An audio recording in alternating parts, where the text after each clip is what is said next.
Shalom adik-adik semua, puji Tuhan kita dapat bertemu kembali di ibadah PT pada pagi hari ini. Sebelum kita memulai ibadah PT pada pagi hari ini, kakak persilakan adik-adik untuk bersatu terlebih dahulu.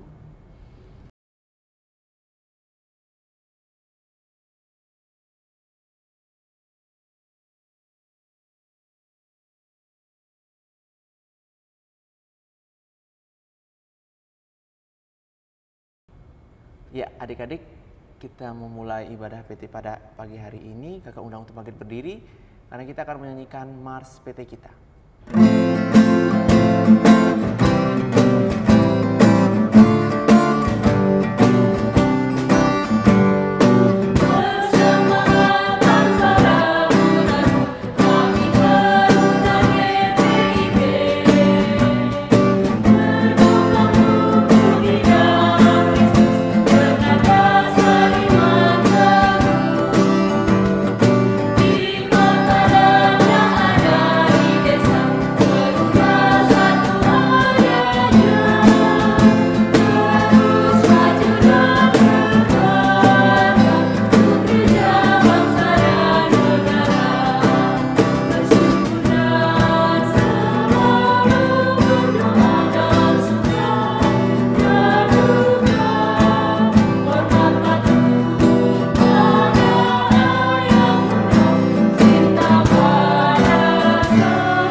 Tetap berdiri karena kita akan menyanyikan satu buah pujian lagi dari Kidung Jemaat 1, Haleluya pujilah.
Adik-adik, kita masuk ke dalam doa pembuka. Mari kita satu di dalam doa. Tuhan Yesus, terima kasih. Tuhan Yesus telah membangunkan adik-adikmu pada pagi yang cerah ini, Tuhan. Sekarang kami akan memulai ibadah PT pada pagi hari ini. Kiranya berkati dari awal, pertengahan, hingga pada akhirnya, Tuhan. Inilah doa kami. Dalam nama Tuhan Yesus kami berdoa dan mengucap syukur. Amin. Adik-adik tetap berdiri karena kita akan masuk ke dalam Mazmur pujian kita, yang terambil dari Mazmur 100 ayatnya pertama hingga yang kelima. Kakak ulangi, Mazmur 100 ayatnya yang ke-1 hingga yang kelima. Di bawah perikop, pujilah Allah dalam baitnya. Mazmur untuk korban syukur. Bersorak-soraklah bagi Tuhan, hai seluruh bumi. Beribadalah kepada Tuhan dengan sukacita, datanglah ke hadapannya dengan sorak-sorai. Ketahuilah bahwa Tuhanlah Allah, Dialah yang menjadikan kita dan punya Dialah kita, umatnya dan kawanan domba gembalanya. Masuklah melalui pintu gerbangnya dengan nyanyian syukur, ke dalam pelatarannya dengan puji-pujian. Bersyukurlah kepadanya dan pujilah namanya, sebab Tuhan itu baik, kasih setianya untuk selama-lamanya, dan kesetiaannya tetap turun-temurun. Kakak persilakan adik-adik untuk duduk kembali. Sebelum kita masuk ke dalam firman, kita akan menyanyikan dari Gita Bakti 4, Bersorak Bagi Tuhan.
Dipersilakan untuk pelayan firman. Ya adik-adik, tiba saatnya kita untuk membaca firman Tuhan.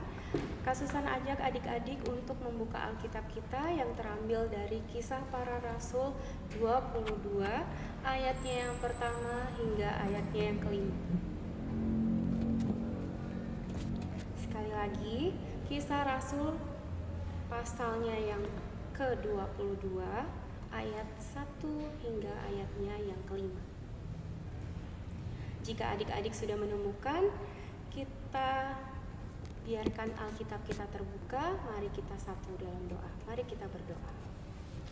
Ya Allah Bapa Tuhan, terima kasih Tuhan atas kasih setiamu. Kami masih bisa hadir di ruangan ini, di saat kami bersama-sama menyatukan hati dan pikiran kami hanya untuk mendengarkan firman-Mu saja Tuhan. Kiranya Engkau memberkati kami dengan Roh Kudus-Mu sehingga kami dapat memahami tiap-tiap ayat dari firman-Mu yang indah ini Tuhan. Terima kasih Tuhan, dalam nama Anak-Mu kami mengucap syukur. Amin.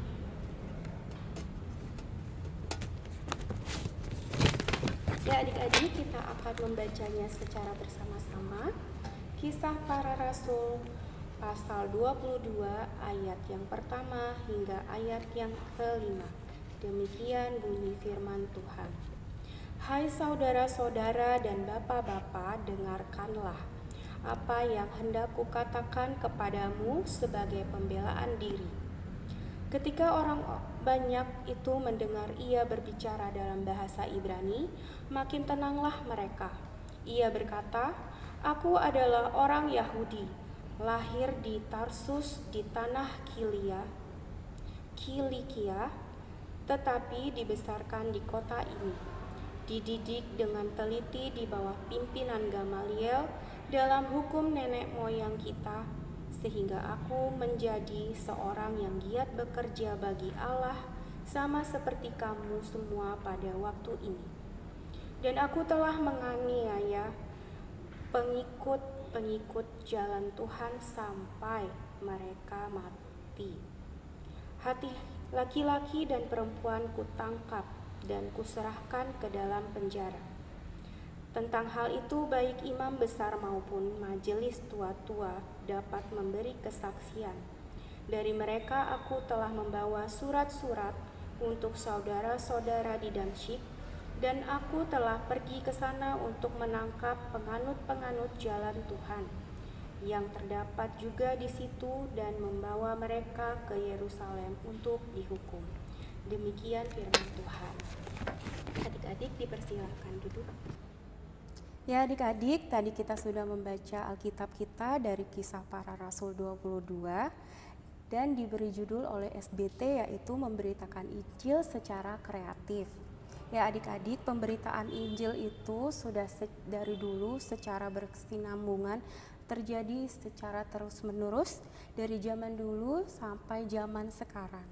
Dan itu berhasil berlangsung sampai saat ini, tidak lain hanya karena peran dari Roh Kudus.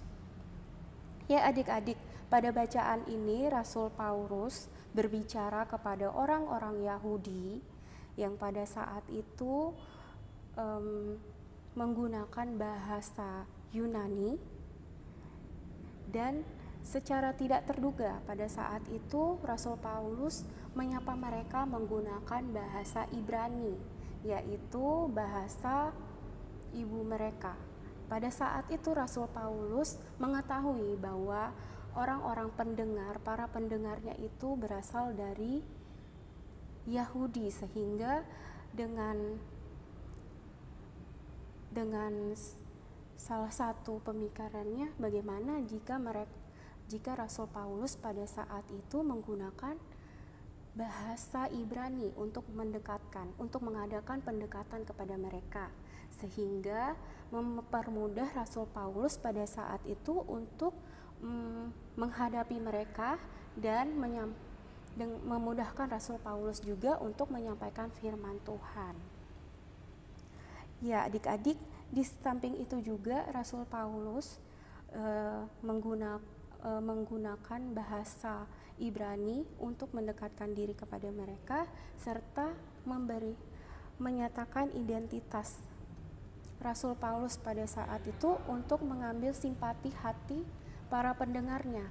Rasul Paulus tidak lupa memberikan identitasnya, yaitu memberitahukan identitasnya bahwa Rasul Paulus juga adalah seorang Yahudi, namun terlahir di kota Tarsus.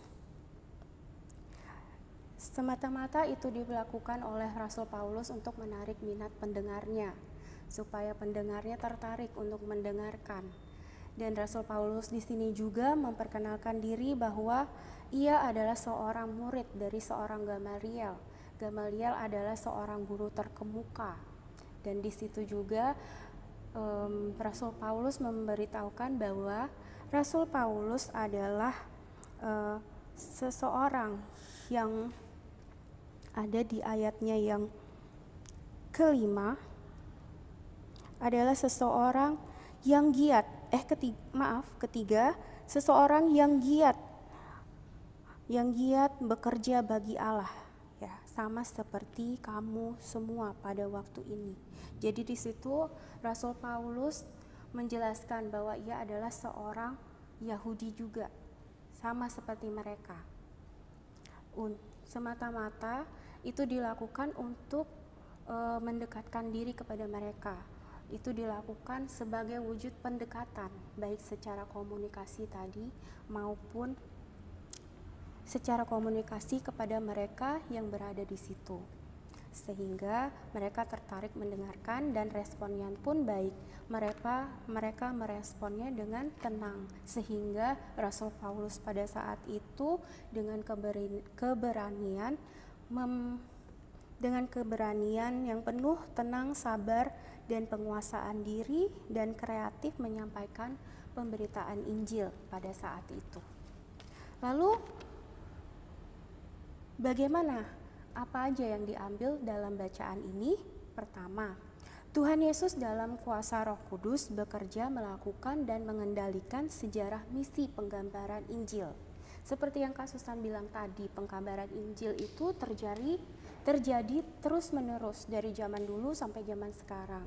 Dari Yerusalem sana bahkan sampai saat ini di kehidupan kita terus melakukan pengkabaran Injil, pemberitaan kabar baik. Tuhan Yesus menyertai kakak-kakak, adik layan, dan anak-anak Tuhan lainnya yang ada di mana saja untuk mewartakan Injil, untuk dapat dipakai Tuhan untuk mengkabarkan Injil. Ya, contohnya, Kasusan ambil adik-adik yang sudah mengambil bagian untuk mengirimi ibadah minggu. Nah, adik-adik yang memiliki talenta dan memiliki kemauan untuk mengambil bagian di dalam pemberitaan Injil, seperti contohnya mengiringi ibadah, asal mau aja, pasti Tuhan akan melengkapi adik-adik untuk menyatakan Injil, menyatakan karya kasih Allah di tengah-tengah masyarakat, di tengah-tengah gereja, dan lain sebagainya. Tidak perlu takut, tidak punya pengalaman, atau tidak memiliki kemampuan yang berlebih, cukup mau aja. Tuhan Yesus akan melengkapi adik-adik melalui Roh Kudus, dan Roh Kudus akan bekerja di dalam adik-adik.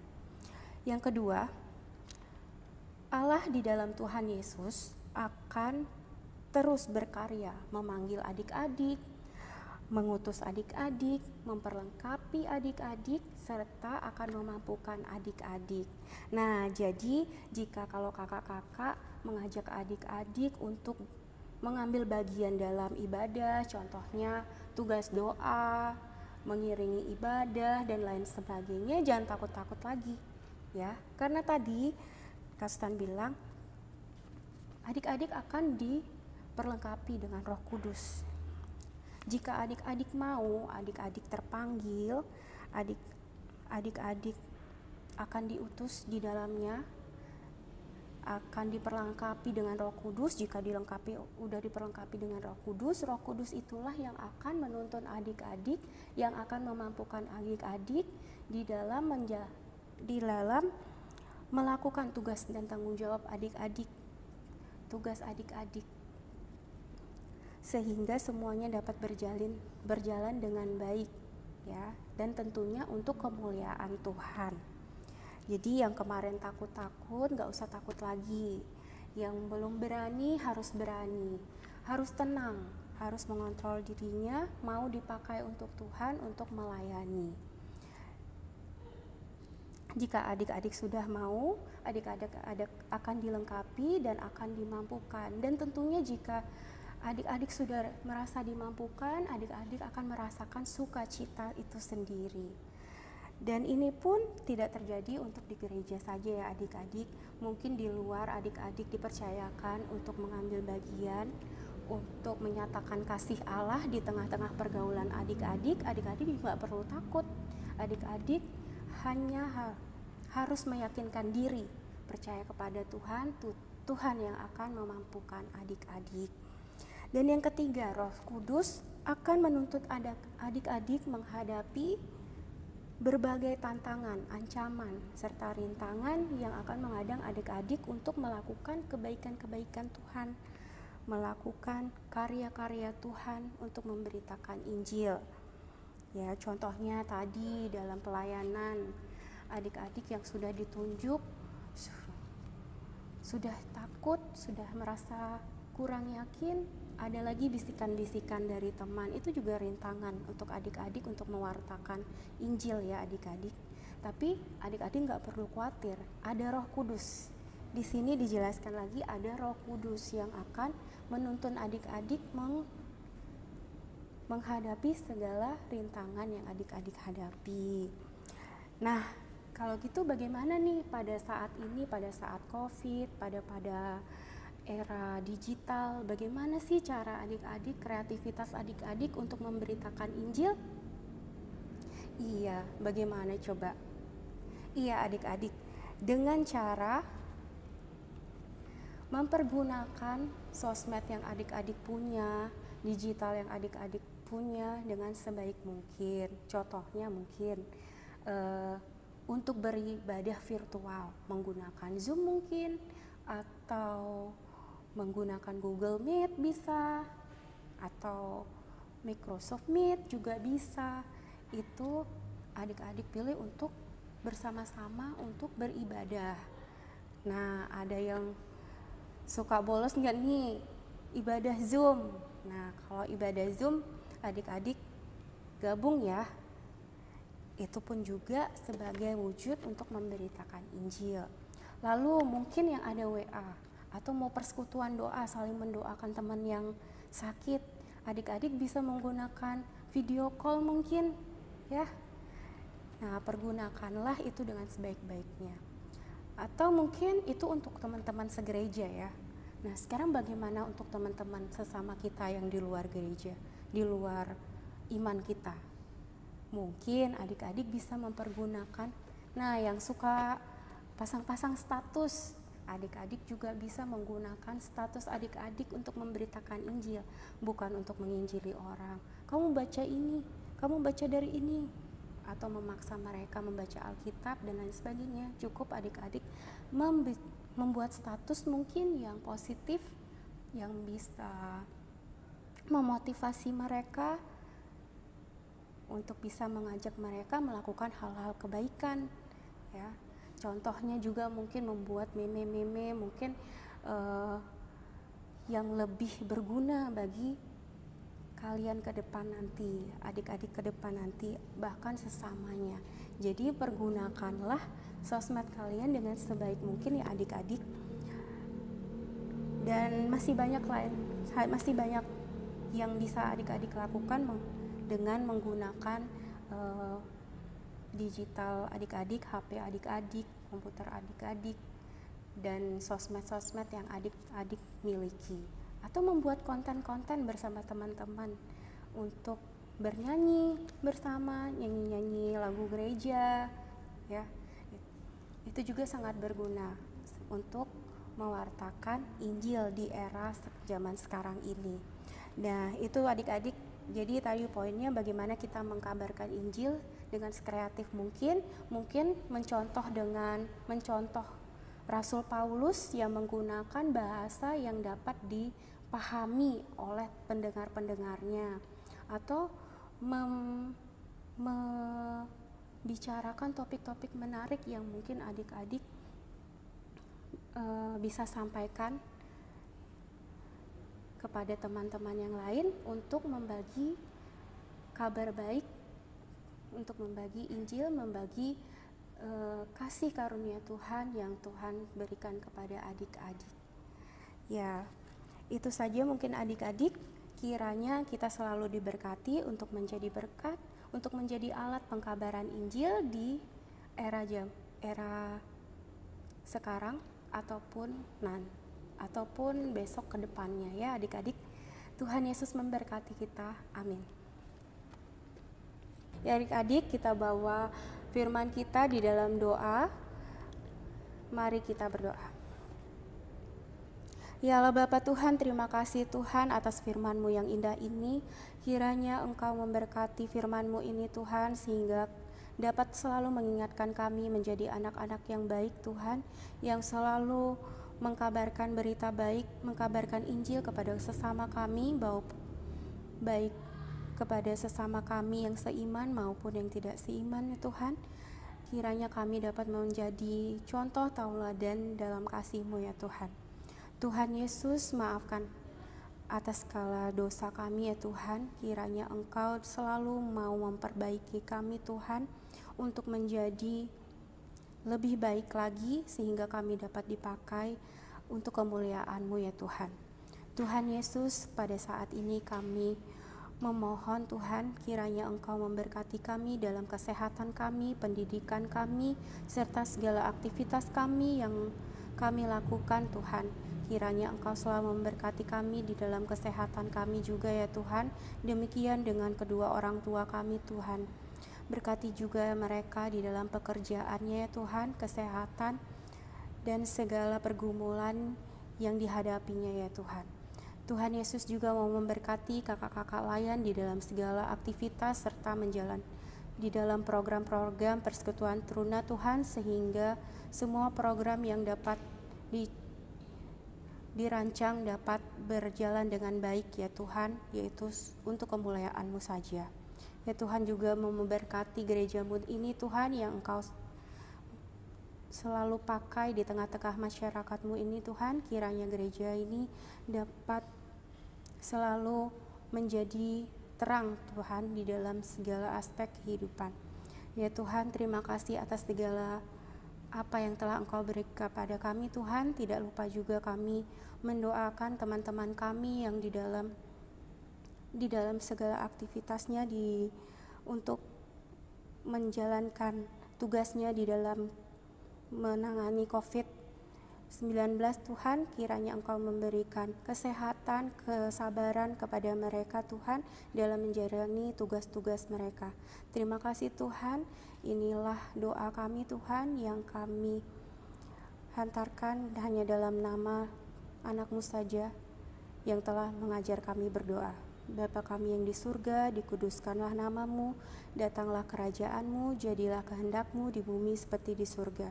Berikanlah kami pada hari ini makanan kami yang secukupnya, dan ampunilah kami akan segala kesalahan kami, seperti kami juga telah mengampuni orang yang bersalah kepada kami.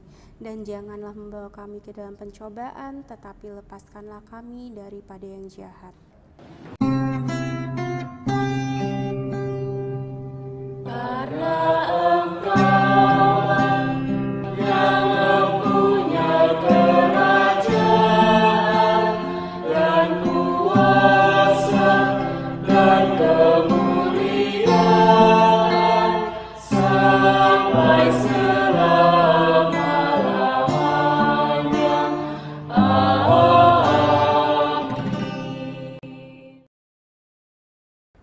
Ya, adik-adik, kita masuk dalam persembahan. Adik-adik, tiba saatnya kita memberikan persembahan. Adik-adik bisa memberikannya secara tunai dengan cara memasukkannya ke dalam amplop dan menitipkannya kepada orang tua untuk diserahkan langsung ke gereja. Atau jika orang tua adik-adik mempunyai m-banking atau dompet pulsa, adik-adik dapat memberikannya dengan cara men-scan barcode dan mengikuti langkah-langkah yang akan ditampilkan pada layar ini. Masukkan nominal persembahan yang akan diberikan dan tambahkan angka 5 di belakang nominalnya. Sebagai contoh, 10005. Adik-adik, mari kita angkat pujian dari Gita Bakti 260, Kidung yang Merdu di Hatiku.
Adik-adik, kakak undang untuk bangkit berdiri karena kita akan masuk ke dalam doa persembahan.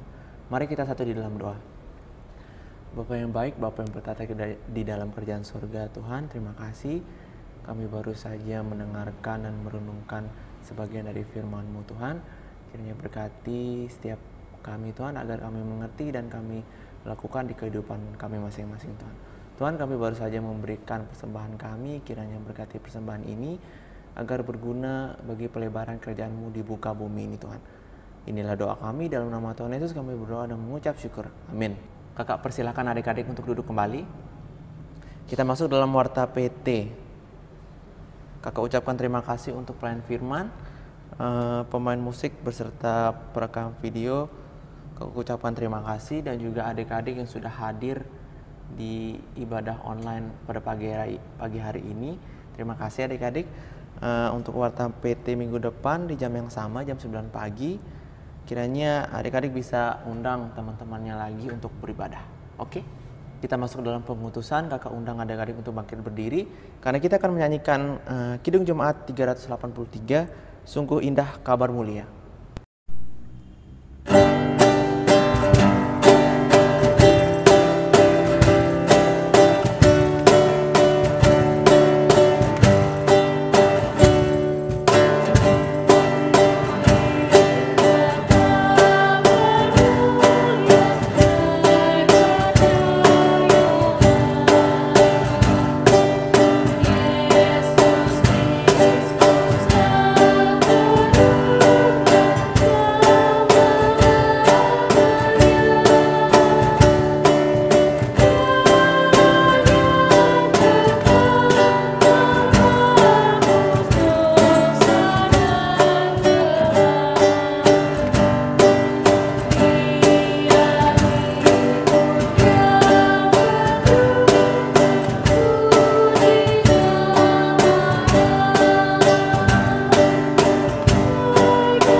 dipersilakan untuk pelayan firman. Ya, adik-adik, kita masuk ke dalam pengutusan. Mari kita satu dalam doa.